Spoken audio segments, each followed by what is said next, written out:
Et on va, je vois qu'il y a même des gens debout, vous pouvez vous asseoir tellement il y a de monde dans ce dimanche matin, excellente session. On va finir par le professeur Atul Pathak de Toulouse qui se frotte les yeux. J'attends de voir s'il va tomber. Non, qui se frotte les yeux et qui va nous parler de quoi de neuf en cardiologie en 2019. Et il va inclure aussi l'insuffisance cardiaque dont devait parler ou voulait parler Félix Mahfoud. Merci à tous d'être toujours là. Merci Jean-Philippe, merci Jean-Pierre. Donc effectivement, je vais essayer dans les 15 prochaines minutes peut-être de vous éclairer sur un certain nombre de nouveautés ou d'innovations qui pourraient changer notre pratique. Alors peut-être que dans le domaine de la rythmologie, l'avènement de l'ablation de la fibrillation auriculaire et cette étude, j'ai dit on se console comme on peut. Pourquoi ? Parce qu'en fait c'est une étude très intéressante qui pose le problème, faut-il ou non proposer une ablation à des patients qui ont une fibrillation auriculaire paroxystique, puisque vous savez que la crainte c'est que cette fibrillation paroxystique se transforme en fibrillation auriculaire permanente, il y a un risque de progression.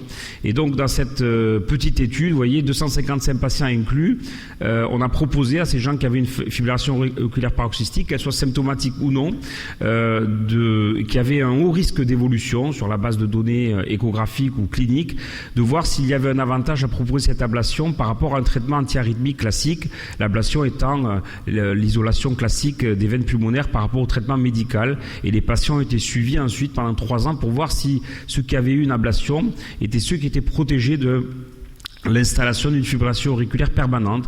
Et vous voyez dans la figure que finalement, il y a quasiment une réduction d'un facteur 10 de ce critère primaire, et ce dans tous les sous-groupes. Et ça confirme, et je crois que c'est le message important peut-être à retenir, c'est qu'aujourd'hui, l'ablation de la fibrillation auriculaire commence à avoir des indications qui ont un impact sur des critères d'évaluation qui ont du sens. On est sorti du sacro-saint, je propose l'ablation pour gérer les symptômes. Il y a, je pense, 2 situations cliniques qui doivent retenir votre attention. La fibrillation auriculaire chez des patients en insuffisance cardiaque, c'est-à-dire avec une insuffisance cardiaque à fraction d'éjection altérée.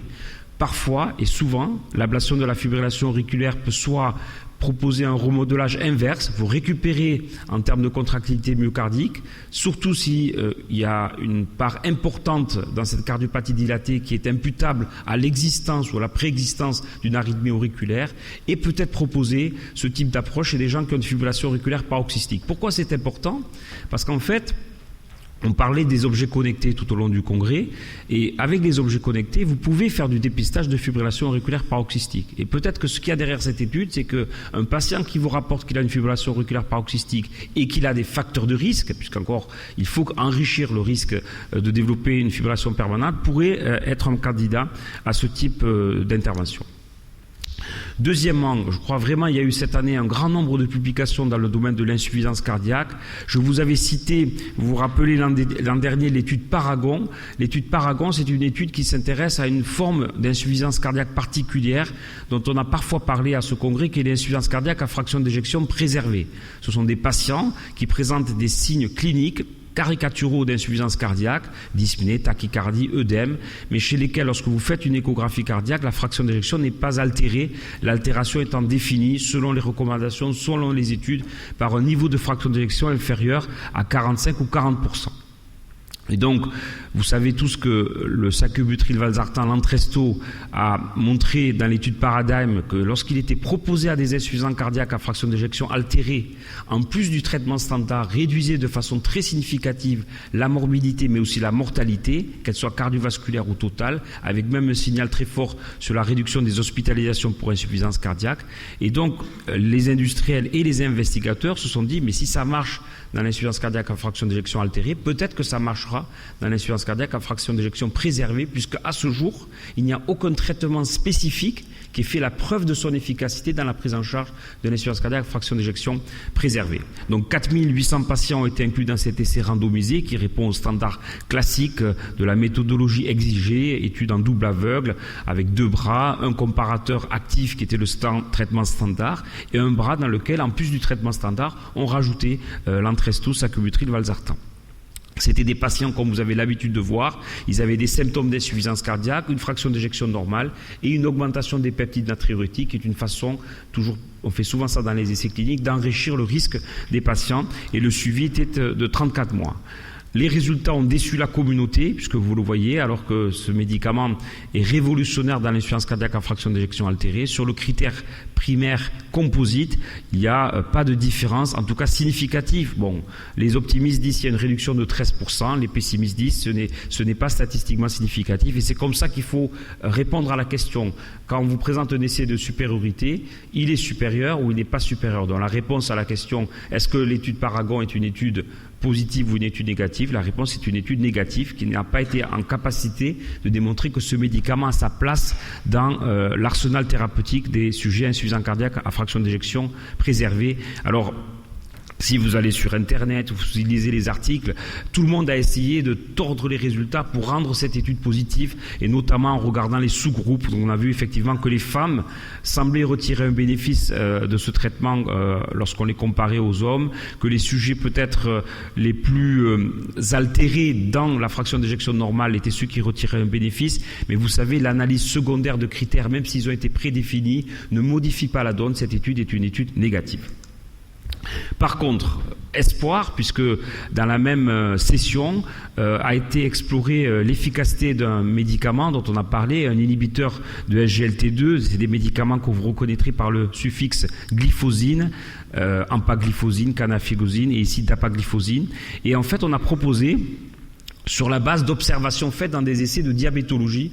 En diabétologie, on s'est rendu compte que ces médicaments, les inhibiteurs de SGLT2, réduisaient la mortalité cardiovasculaire et avaient un signal très fort en réduisant les hospitalisations pour insuffisance cardiaque. Ce n'est pas anodin parce que dans d'autres temps, d'autres médicaments, les inhibiteurs de DPP4, avaient été associés à une augmentation du risque d'hospitalisation pour insuffisance cardiaque. Et là, les investigateurs et les industriels ont poussé l'observation scientifique jusqu'au bout. Ils ont dit, mais ça réduit les hospitalisations pour insuffisance cardiaque. Est-ce que ça peut tout simplement réduire le pronostic des insuffisants cardiaques, qu'ils soient diabétiques ou non? Pourquoi? Parce que ces médicaments ont des propriétés vasodilatatrices, natriurétiques, qui ressemblent un petit peu à ce que l'on a avec l'Entresto. 4744 patients, presque autant que dans Paragon, des insuffisants cardiaques ici à fraction d'éjection altérée, donc ceux qui ont une fraction d'éjection basse, qui étaient symptomatiques et qui avaient une augmentation des peptides natriurétiques. Vous voyez, on retrouve un peu les standards de l'essai précédent, avec un critère composite qui incluait hospitalisation pour insuffisance cardiaque et décès d'origine cardiovasculaire. Et là, par contre, ça a été vraiment une étude qui a retenu l'attention de toute la communauté.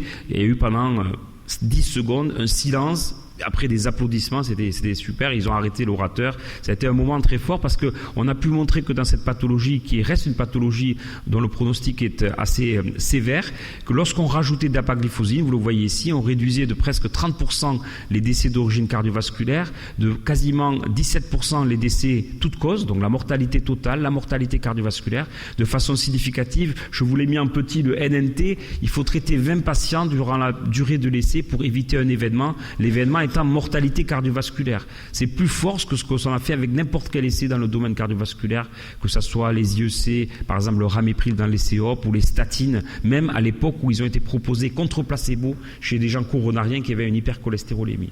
Et quand on pousse l'analyse encore plus loin, chaque critère qui constitue le critère composite est sorti significativement positif. Réduction des hospitalisations, réduction de la mortalité cardiovasculaire, réduction de la mortalité totale. C'est à mon avis une vraie révolution dans la prise en charge de l'insuffisance cardiaque, pouvoir diminuer encore plus la mortalité de cette affection sévère.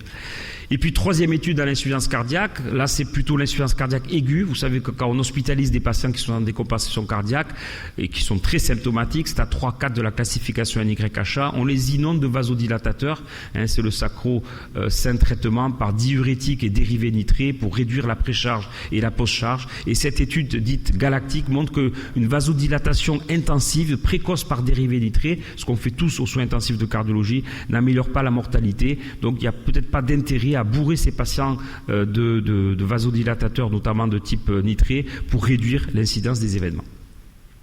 Ensuite, un gros chapitre sur l'athérosclérose, la maladie coronaire et métabolique. Ça a été en partie abordé par le professeur Mahfoud. Je ne vais pas revenir sur la partie de cardiologie interventionnelle. Mais dans la gestion du risque, peut-être cette étude. Vous savez, j'étais très toxique avec les oméga 3. Chaque année, je vous dis, ça ne sert à rien. Déprescrivez, mettez à la poubelle, que ce soit les méta-analyses ou les essais. Les oméga 3 n'apportent rien. Et en fait, cette étude est très intéressante parce que pour la première fois, elle a exploré l'impact de l'oméga 3, mais purement synthétique. Jusqu'à présent, vous savez, les oméga 3 se caractérisent par deux fractions qu'on évalue par un ratio, qui est le ratio EPA-DHA, deux constituants des oméga 3. Et la meilleure façon de fabriquer des oméga 3 jusqu'à présent, c'était de pêcher du poisson et d'extraire de l'huile de poisson. C'est pour ça que les essais avec les oméga 3 sont très compliqués à faire, parce que le placebo doit sentir l'huile de poisson, sinon les gens savent s'ils reçoivent les oméga 3 ou le placebo. Mais ici, ils ont fait le choix de produire des oméga 3 de façon purement chimique, avec de l'EPA pur, qui est une des fractions de ces oméga 3, et proposé dans une étude randomisée, toujours selon les mêmes standards, avec ici un bras contrôle, avec du placebo, puisqu'on a un produit chimique qui ne sent pas le poisson. Chez des sujets à haut risque, vous voyez, 70% étaient en prévention secondaire, 60% étaient diabétiques de type 2, ils étaient tous quasiment traités par statine, et on proposait, et même de l'ésétimibe, et on propose à ces patients, en plus de leur traitement de base, de prendre cette EPA pur, qui est un médicament qui agit sur la cible, qui est les triglycérides. Et les résultats, là aussi, ont fasciné la communauté, puisqu'on a observé une réduction de quasiment 30% du critère composite, qui était un critère de morbimortalité cardiovasculaire. Il y a une procédure accélérée par la FDA pour permettre aux patients, pour l'instant américains, de recevoir ce médicament en plus du traitement standard. Donc peut-être que c'est ça la voie alternative chez les sujets diabétiques à haut risque cardiovasculaire, avant l'arrivée des médicaments qui modulent l'activité de PCSK9. Et ce tableau, pour vous rappeler finalement qu'il y a une révolution dans la prise en charge du risque lipidique, j'ai délibérément pris ici des patients diabétiques, mais vous avez bien compris que les recommandations ont changé. On a encore baissé le niveau exigé pour arriver à réduire le risque d'événement chez les patients à haut risque cardiovasculaire. Vous le savez, chez les patients à très haut risque, ceux chez lesquels le risque d'événement est supérieur à 10% ou qui sont en prévention secondaire, l'objectif désormais est d'arriver à un LDL inférieur à 55 mg par décilitre. En gros, on a baissé, on va dire, d'un cran chacun des objectifs thérapeutiques. Donc les patients qui étaient à 0,7, il faut les amener à moins de 0,55. Ceux qui étaient à 1 à moins de 0,7. Ceux qui étaient à 1,15 à 1. Et puis ceux qui étaient en prévention primaire ou à moindre risque à moins de 1,16. Donc on a baissé quasiment de 30% chacun des seuils exigés pour amener nos patients à l'objectif. Alors comment on va y arriver ? Avec les statines en premier lieu, en combinant les statines avec les étibes en second lieu, en recourant aux anti-PCSK9 lorsque c'est possible, mais ce n'est pas le cas en France. Les fibrates sont out jusqu'à l'arrivée d'un essai qui est en cours avec le permafibrate, qui est un fibrate un petit peu particulier, et probablement que les oméga 3 vont revenir dans la course dans cette période un petit peu intermédiaire avec ces dérivés de l'EPA pur. Alors ensuite, toujours dans cette population des diabétiques, cette étude, je pense qu'il doit retenir votre attention, puisqu'on a pendant très longtemps proposé de l'aspirine en prévention primaire chez les sujets diabétiques. Et cette étude dite ASCEND a évalué en fait deux questions. Je vais en aborder qu'une. 15 000 patients diabétiques chez lesquels on a proposé en prévention primaire de recevoir de l'aspirine ou du placebo. Alors ça marche, puisqu'il y a une réduction relativement faible, mais existante, du risque d'événements cardiovasculaires. C'est la courbe présentée ici, vous avez du rouge et du bleu, mais au prix d'une augmentation du risque hémorragique. Et donc finalement, je crois que cette étude et d'autres vont nous convaincre qu'il n'y a pas lieu de prescrire spinalement de l'aspirine en prévention primaire chez les diabétiques. Mais vous verrez que lorsqu'on parle d'anticoagulants, d'antiagrégants ou de combinaisons, les choses ne sont jamais simples parce qu'il faut toujours en permanence évaluer cette balance bénéfice thrombotique, risque hémorragique. Et les recommandations d'ailleurs vous le montrent. Je vous ai mis à gauche le tableau qui permet de qualifier le risque des patients diabétiques. Donc on est diabétique à très haut risque lorsqu'on a fait un événement cardiovasculaire ou lorsqu'on a une atteinte des organes cibles, c'est les patients rouges, ou lorsqu'on cumule diabète avec 3 autres facteurs de risque. On est diabétique à haut risque lorsqu'on a un diabète de plus de 10 ans ou une atteinte d'organes cibles, enfin avec une atteinte d'organes cibles ou un autre facteur de risque. Et on est diabétique à risque modéré lorsqu'on est un jeune diabétique qui rentre à la maladie sans autre complication. Eh bien, chez ces diabétiques dits à haut risque ou à très haut risque, mais vous voyez, le niveau n'est pas très élevé, classe 2B, niveau de preuve A. Chez ces patients à haut risque ou à très haut risque, on peut éventuellement considérer la prescription d'aspirine, 75 à 100 mg en prévention primaire, s'il n'y a pas de véritable contre-indication et si le risque hémorragique n'est pas accru. Donc ce n'est pas du 1A, dapagliflozine, ça sera du 1A. On vous dira, j'ai tous les insuffisants cardiaques, il faut donner de la dapagliflozine. Mais aspirine en prévention primaire, ça reste discutable. Donc je pense que c'est vraiment là ce qu'on appelle de la médecine de précision. Alors, autre étude, toujours sur ces anticoagulants, antiagrégants, qui est cette étude qui doit aussi vous faire réfléchir dans votre pratique clinique quotidienne. Un coronarien stable, en fibrillation auriculaire, lorsqu'il est en dehors de sa période de risque, c'est-à-dire celle où il risque de thromboser son stent ou de faire une récidive ischémique, on dit en général au-delà de 12 mois, est-il un patient qui peut être protégé simplement par la prise d'un AOD, ici le rivaroxaban qui est évalué dans cette étude qui s'appelle AFAER. C'est une étude randomisée, ouverte en parallèle, particularité faite au Japon. Et pourquoi il y a une particularité? Parce que les doses de médicaments que vous proposez au Japon, que ce soit les statines ou les anticoagulants, sont des doses plus faibles que celles que vous proposez à vos patients caucasiens pour des raisons de métabolisme et de pharmacogénétique du cytochrome P450. 2200 patients qui avaient un score Schatz qui justifiait l'utilisation de ces AOD, un critère dur qui était un critère combiné de morbimortalité. Et on voit dans cette étude que finalement, lorsqu'on compare la stratégie rivaroxaban seul AOD chez alors je vous rappelle, un coronarien stable en FA qui est en dehors de sa période à risque, et rivaroxaban plus aspirine ou antiagramme plaquettaire, qui est ce que vous feriez d'habitude. Je mets de l'aspirine pour couvrir le risque coronarien, je mets un l'AOD pour couvrir le risque des complications liées à la FA. Et bien vous voyez, il n'y a pas photo. Les patients qui reçoivent rivaroxaban seuls font moins d'événements. Et les patients qui font rivaroxaban seuls font moins d'accidents hémorragiques. Et donc finalement, il y a un bénéfice qui est probablement supérieur à ce que l'on avait observé avec la bithérapie, mais avec la possibilité de s'affranchir du risque hémorragique. Donc probablement que demain, ces patients stables seront couverts par l'exposition unique à un traitement anticoagulant isolé. Autre étude très importante, qui est l'étude THEMIS, qui pose là aussi une question pratique, toujours chez les coronariens stables, mais ici diabétiques. Pas des coronariens FA, des coronariens stables diabétiques, pour lesquels on n'a aucune preuve formelle de l'intérêt d'associer deux antiagrégants plaquettaires. La question c'est, est-ce que ça vaut le coup de mettre deux antiagrégants plaquettaires pour prévenir des événements coronariens chez des diabétiques qui sont déjà coronariens mais qui sont stables et qui n'ont pas véritablement fait d'accident cardiovasculaire. C'est un peu ces diabétiques dont on dit à haut risque cardiovasculaire, les mêmes chez lesquels vous posez la question, est-ce que je laisse l'aspirine, est-ce que je mets de l'aspirine ou est-ce que j'arrête l'aspirine? Diabétiques à haut risque. Et cette étude en fait, qui a inclus près de 20 000 malades, a randomisé deux stratégies. Un bras dans lequel les patients recevaient de l'aspirine seule et un autre bras dans lequel les patients recevaient aspirine plus ticagrelor. La dose de ticagrelor a changé au cours de l'essai puisqu'ont été présentés les résultats de l'étude Pegasus qui prône pour l'utilisation chronique du ticagrelor chez les patients à haut risque. Les patients ont été suivis en moyenne 40 mois et on s'est intéressé à ce critère principal qui était la morbimortalité cardiovasculaire. Et là aussi, vous le voyez, on observe une réduction significative chez les patients qui avaient été évalués pour regarder si on pouvait prévenir les événements significatifs majeurs.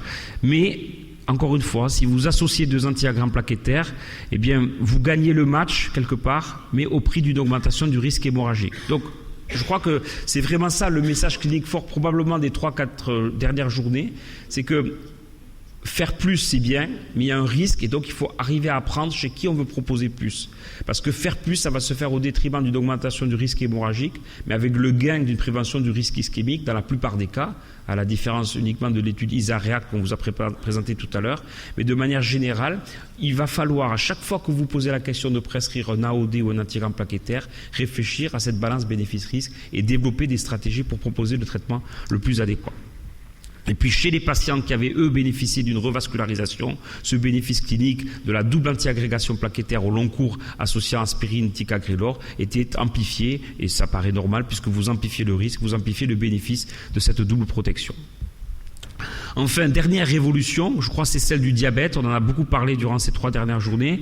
Un message simple, mais si vous savez compter jusqu'à 3, vous retiendrez ce message. Il y a 3 nouvelles classes d'antidiabétiques oraux, les inhibiteurs de DPP4, les inhibiteurs de SGLT2 et les analogues du GLP1, que vous reconnaîtrez respectivement par les suffixes glutide et glyphosine. Il y a 2 classes de médicaments qui réduisent pour la première fois le risque du critère composite, qui est un critère de morbimortalité cardiovasculaire. Je reviens sur cet événement parce que c'est très important. Pendant longtemps, on a cru que le simple fait de contrôler l'hémoglobine glyquée chez des patients diabétiques réduisait le risque de complications microvasculaires, mais aussi le risque de complications macrovasculaires. C'était faux. Ce n'est pas parce qu'on contrôlait l'hémoglobine glyquée qu'on réduisait le risque d'infarctus ou d'AVC. On a même appris qu'en réduisant trop vite ou avec certains médicaments, on augmentait le risque d'événements événements morbides. C'était l'histoire des glitazones ou les données de l'étude Accor. Donc c'est une vraie révolution aujourd'hui que d'avoir à notre disposition des médicaments, ces deux classes, les inhibiteurs de SGLT2 et les analogues du GLP1, qui réduisent la morbimortalité cardiovasculaire chez les patients diabétiques. Et vous savez que nous, cardiologues, sont une communauté qui est parfois agressive, et l'agressivité, c'est de dire chez les patients diabétiques de type 2 à haut risque cardiovasculaire, eh bien on bazarde de la metformine, et soit on commence directement avec des analogues du GLP1, soit on commence directement avec des inhibiteurs de SGLT2. Donc c'est une vraie révolution, c'est-à-dire c'est faire fi de la metformine, directement démarrer le traitement avec ce type de nouvelles molécules, parce qu'on sait que les études ont un niveau de preuve élevé et montrent qu'elles réduisent, ces molécules, le risque d'événements cardiovasculaires, avec même une proposition par les Américains de classer ces médicaments. Si vous devez faire le choix d'un analogue du GLP1, ça sera le liraglutide. Si vous devez faire le choix, mais malheureusement on n'a pas ces molécules, d'un inhibiteur du SGLT2, ça sera l'empagliflozin. Donc en conclusion, je crois que la diabétologie ou la cardiodiabétologie ou la prise en charge du risque métabolique, c'est véritablement un domaine dans lequel on est rentré dans quelque chose où on a enfin des molécules qui réduisent le risque d'événements durs, morbimortalité cardiovasculaire. Bien sûr qu'il faut contrôler la glycémie des patients diabétiques. Ça vous permettra de minimiser l'impact des complications microvasculaires, rétinopathie, néphropathie, pied diabétique, dysautonomie du patient diabétique. Mais si vous voulez gagner le match du macrovasculaire, dans le choix des médicaments que vous ferez, il faut faire le choix de ces deux classes de médicaments. Progression dans l'insuffisance cardiaque avec les données de l'étude d'APA-HF, et puis déception parce que l'insuffisance cardiaque à fraction d'éjection altérée reste le véritable parent pauvre de la prise en charge des affections cardiovasculaires. À ce jour, en 2019, aucun traitement spécifique. Ce sont des patients que vous traiterez soit pour ceux qui ont des facteurs de risque en contrôlant leurs facteurs de risque, soit pour ceux qui sont symptomatiques en traitant les symptômes d'insuffisance cardiaque. En lipidologie, on continue cette baisse inexorable à améliorer le contrôle de la fraction LDL, à être déçu à ce jour parce que l'on peut faire sur le HDL, à reconsidérer peut-être les agents pharmacologiques qui agissent sur les triglycérides avec l'entrée, suite à l'étude de Reduce It, de cette EPA pure. Et puis, je crois, le vrai challenge médical qui pourra peut-être être soutenu par le développement de l'intelligence artificielle ou d'outils qui vont être disponibles pour les médecins, ça va être la gestion des anticoagulants, des antiagrégants. On accumule les évidences sur l'intérêt seul ou en association de ces médicaments dans des populations de plus en plus hétérogènes, mais au prix d'un temps nécessaire pour comprendre ce qui marche, de choisir le bon médicament et la bonne dose. Merci pour votre attention.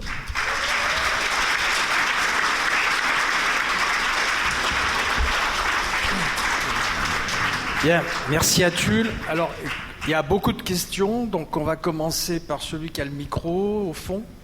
Vas-y. Il y a un micro au fond, puis il nous faut un micro au premier rang aussi. 2 micros. Et je crois que ce sera tout parce qu'après, il faut que après, l'on stop. conclue. Oui, bonjour à tous. 2 merci. questions. Par rapport à DAPA-HF et le sacubitril/valsartan, il va se situer où en fait dans le traitement de l'insuffisance cardiaque à fraction d'éjection altérée? Très très très bonne question. Quand on fait un essai clinique, on prend le traitement de fond qui a été validé par les recommandations, c'est ce que les anglo-saxons appellent le standard of care, et on pose sur ce sandwich une couche supplémentaire qui est le nouveau médicament qu'on veut étudier. Donc, pour répondre à ta question de façon pratique, dans l'étude d'APA-HF, la proportion de patients qui étaient sous sacubitril/valsartan est faible, parce que c'est un essai qui a été quasiment monté et qui a inclus des patients quasiment parallèles de l'étude Paradigm, donc on a très peu d'informations sur cette coprescription. Deuxièmement, ta question est importante sur le plan pratique parce qu'on va associer 2 médicaments vasodilatateurs, 2 médicaments natriurétiques chez des insuffisants cardiaques dont on sait par exemple que quasiment 30% d'entre eux ont une dysfonction rénale et que vasodilater, faire baisser la pression, augmenter la natriurétrie, ça peut induire des insuffisances rénales fonctionnelles. Donc là, il y a une inconnue sur le risque d'interaction. Et troisièmement, il y a une inconnue scientifique. C'est qu'on ne peut pas répondre à cette question. Est-ce que de rajouter DAPA en Entresto, ça va favoriser une réduction supplémentaire ou pas? Parce qu'on peut tout à fait imaginer, puisque ça n'a pas été évalué dans les essais cliniques, que ces médicaments s'antagonisent. Mais c'est comme ça qu'on fait la médecine. C'est-à-dire qu'avant, on donnait de la digoxine et des diurétiques, puis on a commencé à donner des bêta-bloquants, on a rajouté les IEC, puis les anti-aldo, puis le sacubitril/valsartan, aujourd'hui DAPA. Donc ça sera pentathérapie de l'insuffisance cardiaque, mais avec un niveau de preuve qui est interrogeable parce qu'il n'y aura pas d'études d'interaction. Et c'est pour cela qu'on fait les registres ou les études observationnelles. La vraie vie nous apprendra finalement si de combiner ces médicaments, c'est quelque chose de bénéfique ou quelque chose à risque. Alors, Prescrit par le cardiologue ou pas? Non. Pardon? Prescrit par le cardiologue ou diabétologue? J'ai pas entendu, pardon. La prescription sera par le cardiologue ou le diabétologue? Je crois que c'est une bataille Les deux. du Moyen-Âge. Les deux. On s'en fout. Les deux. Si ça change à ce niveau-là, le niveau de mortalité totale. Mortalité totale, c'est quand même impressionnant dans un essai cardiovasculaire. On comprend, on donne un médicament cardiotrope à un insuffisant cardiaque.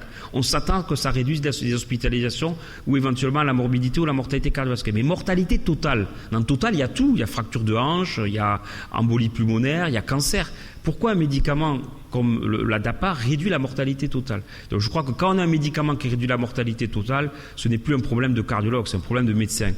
Et c'est ce que je reproche aujourd'hui aux agences. On n'a pas d'inhibiteur de SGLT2, on n'a pas d'inhibiteur de PCSK9, on ne peut pas prescrire le rivaroxaban dans l'indication COMPASS. On est dans une situation où, alors que le niveau de preuve est très élevé, donc ce n'est pas un problème de cardiologue ou de généraliste, l'État aujourd'hui n'est pas en mesure de rembourser des médicaments qui pourraient changer l'espérance de vie de nos patients. C'est ça le vrai challenge. Problème économique. Dernière question avec une courte réponse.